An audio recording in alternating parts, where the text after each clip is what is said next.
how physical pain reveals your spiritual path. Welcome to Moon Mind Temple. I'm here today to share something profound that might completely transform how you understand your body and the challenges it faces.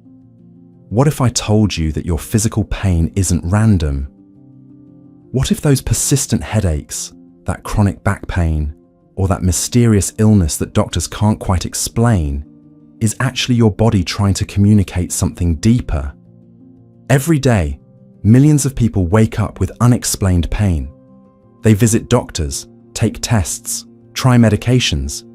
Yet for many, relief remains elusive. Why? Because modern medicine, despite its incredible advances, often treats symptoms while overlooking the root cause, the intimate connection between your physical body and your spiritual journey. For thousands of years, wisdom traditions across the world, from ancient healers to Zen Buddhist masters, have understood something that science is only beginning to recognize. Your body speaks the language of your soul. When something is out of alignment spiritually or emotionally, your body often becomes the messenger. The Zen tradition teaches us about Shin-Shin Ichi-Nyo, body and mind as one. This isn't just poetic philosophy, it's the reality of our existence. When we ignore this truth, our body finds ways to remind us, sometimes gently, sometimes forcefully. Think about it. Have you ever noticed how stress immediately affects your body? Your shoulders tense, your breathing changes, your digestion might become upset. That's just the beginning of understanding this profound body-spirit connection. Now, let's go deeper. Your physical vessel carries the imprints of not just your actions in this lifetime, but according to many spiritual traditions, the energetic patterns you've developed across many lifetimes. In Buddhism, this is understood as karma, not as punishment, but as natural consequence, as learning opportunity, as invitation to grow. Let me be clear. This perspective doesn't replace medical care, it complements it. Sometimes a headache is just dehydration, but when pain persists despite treatment, when symptoms return no matter what you try, your body might be speaking a language you haven't yet learned to understand. Now, let's explore this hidden language together, region by region of your body, and discover what messages might be waiting for you beneath the surface of physical discomfort. Let's start with the head, the crown of your body. Persistent headaches, migraines, or tension in the skull often reflect more than just physical strain. In the wisdom of both Eastern and Western spirituality, the head connects to our higher consciousness, our connection to the divine. When headaches persist, it might be worth asking, am I overthinking? Am I trying to control everything through mental power alone? Am I disconnected from my intuition, my heart, my deeper knowing?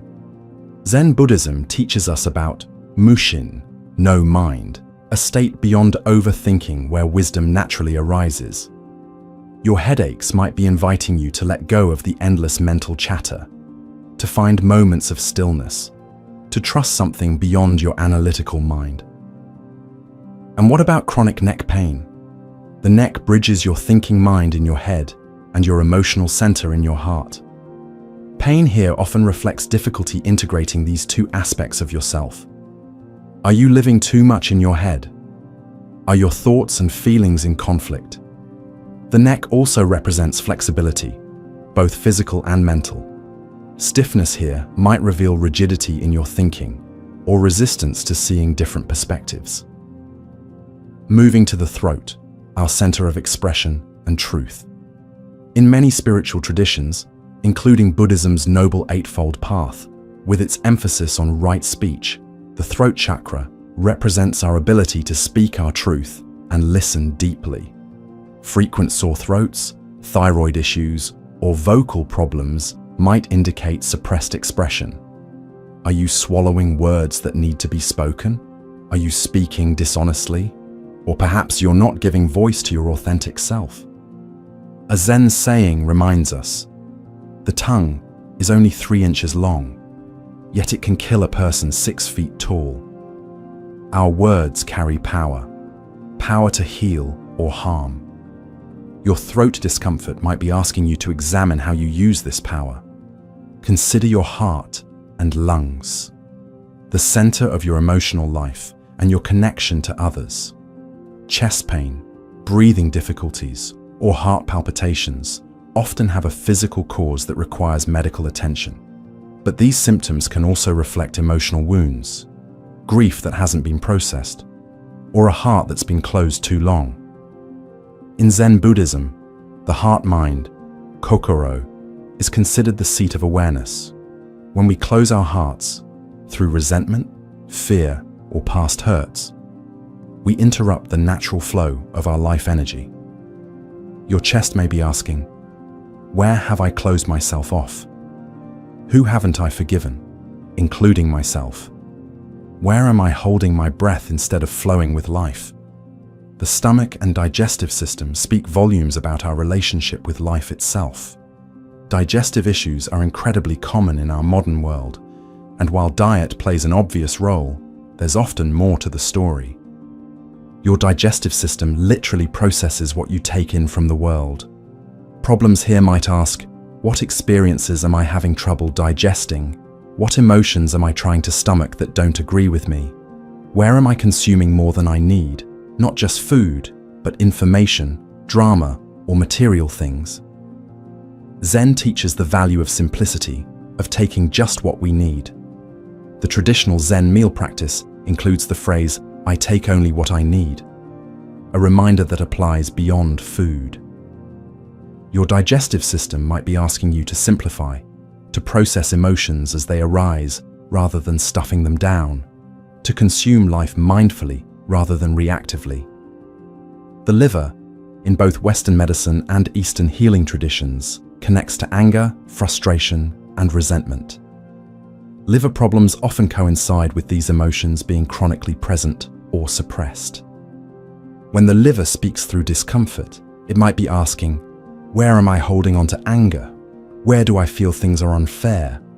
What resentments have I been nurturing instead of releasing? The Buddhist practice of metta, loving-kindness meditation, offers a powerful antidote to the fiery emotions that can inflame the liver. By cultivating goodwill toward ourselves and others, even those who have harmed us, we cool these inflammatory emotions and allow the liver to return to balance.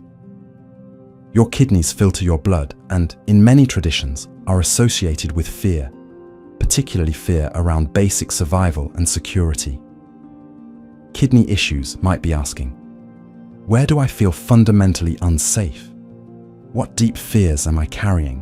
Where have I lost trust in life's process?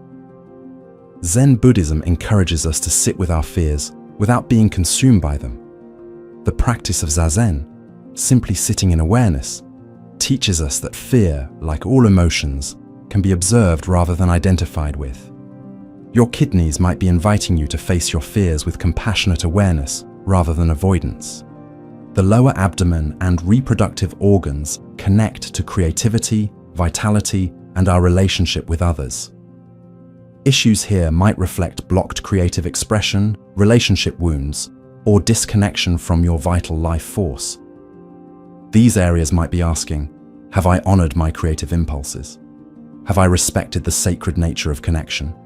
Have I allowed past relationship wounds to remain unhealed?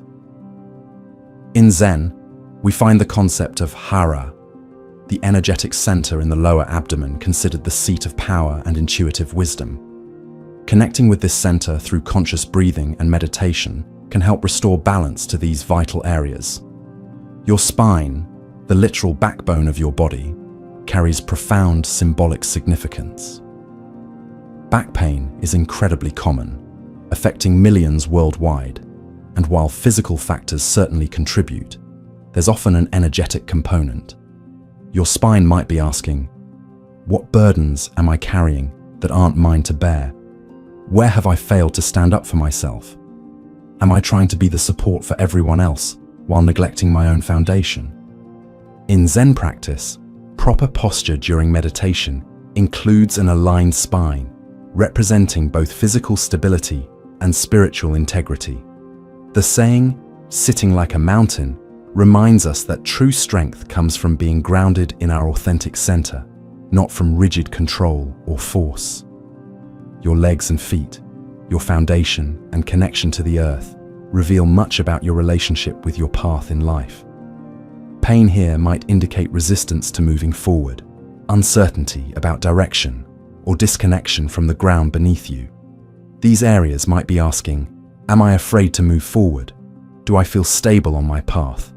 Am I grounded in reality or floating in abstraction? Zen Buddhism emphasizes the importance of walking meditation, kinhin, recognizing that mindfulness exists not just in stillness, but in movement. Your legs and feet might be inviting you to bring conscious awareness to each step of your journey, literally and figuratively. Even your skin, your largest organ and boundary with the world, speaks its own language.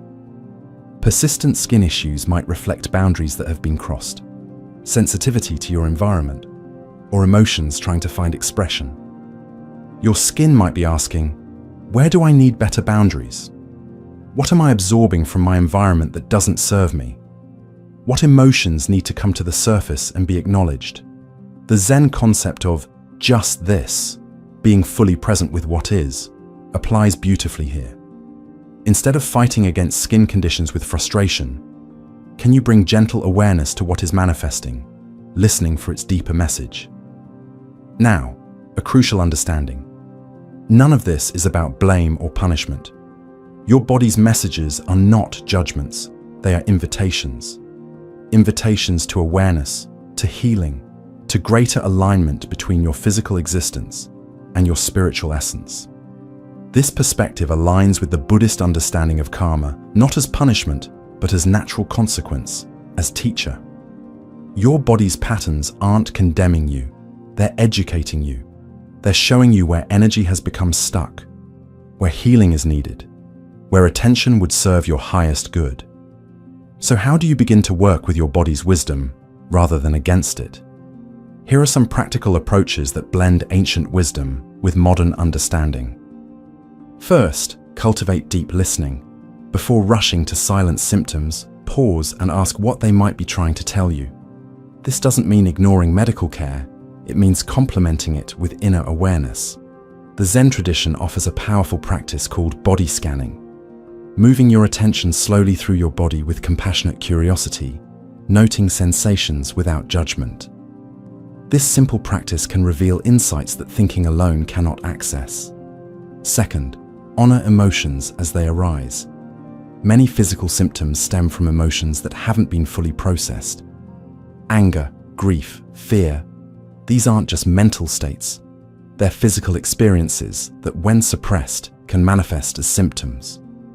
Buddhism teaches that emotions are like weather patterns. They arise, they pass.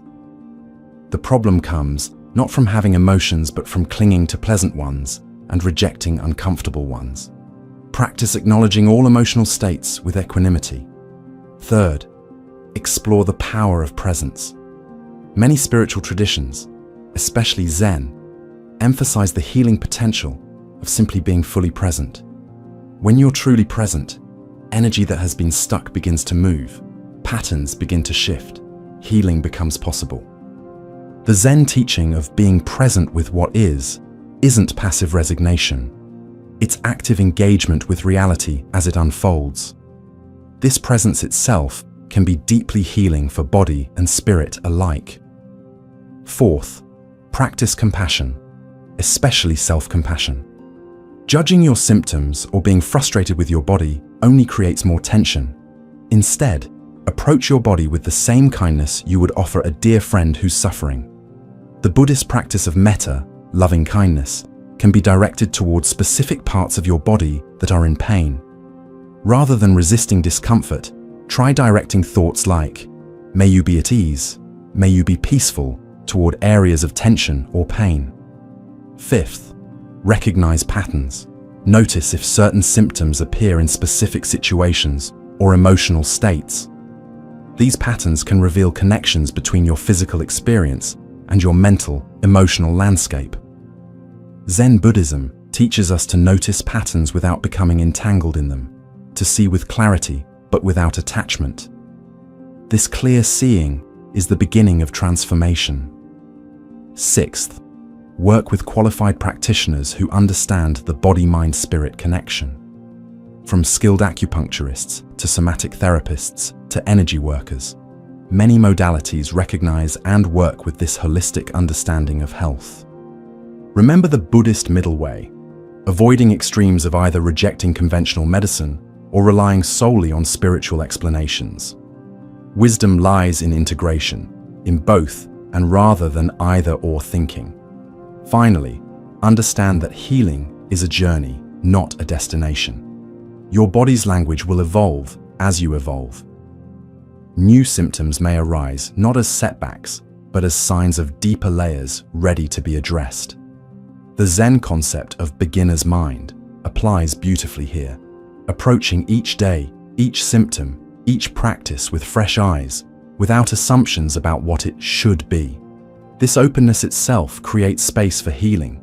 Your body is not your enemy. It's not punishing you. It's your most loyal companion, constantly communicating, constantly seeking harmony. Even chronic pain, even serious illness, contains within it seeds of wisdom if we're willing to listen.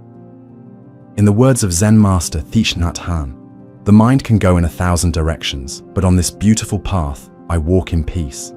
With each step, the wind blows. With each step, a flower blooms. Your symptoms are not random. They're not meaningless. They're part of your unique spiritual curriculum, your path to awakening.